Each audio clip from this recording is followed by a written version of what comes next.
D ഇങ്ങോട്ട് വാടി പാപ്പൻ തരാടി. വാ വാ പോവല്ലേ വാ വന്നാട്ട്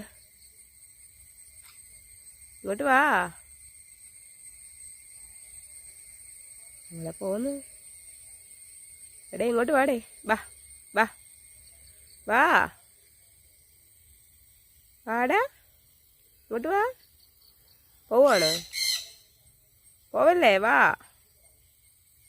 ഇപ്പം കൊച്ച വാടി ഇങ്ങോട്ട്. ഡീ സുന്ദരി. അയ്യോ ഇവിടിപ്പോൾ സ്ഥിരമാണ് ഇവിടെ. ഒക്കെ ഒന്നും വേണ്ടേ. പോവല്ലേ ഡീ. ഡീ ഡീ കൊച്ചേ. ഓ ഇതാ പോന്നു. ഡീ പെണ്ണേ ഡീ ഇങ്ങോട്ട് വരാൻ. ആ പോവാ അങ്ങ്. എന്താണോ ഉദ്ദേശം, താഴോട്ട് ചാടാനാണോ?